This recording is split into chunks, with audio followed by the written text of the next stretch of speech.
পূর্বের ভিডিওয়ে আমি আলোচনা করেছি যে কিভাবে বাংলাদেশ 128 রানে সাউথ আফ্রিকাকে অল আউট করতে সক্ষম হয়েছে।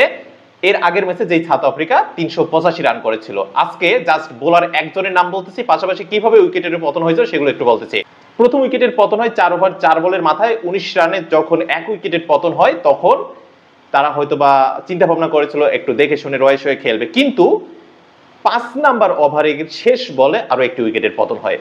অর্থাৎ 5 নাম্বার ওভারে দুটো উইকেট হারায় 19 রান এবং 20 রানের মাথায়। 5 নাম্বার ওভার শেষে 6 নাম্বার ওভারে আরো একটি উইকেট হারায় তারা। 6 নাম্বার ওভারে 25 রানে তৃতীয় উইকেট হারানোর পর 9 নাম্বার ওভারে গিয়ে চতুর্থ উইকেট হারায় 43 রানে। এরপর একটা মোটামুটি গ্যাপ পেয়েছে।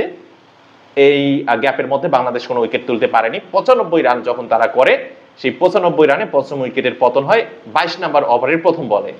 এরপর 97 রানে ষষ্ঠ উইকেটের পতন হয় 23 নাম্বার ওভারের দ্বিতীয় বলে।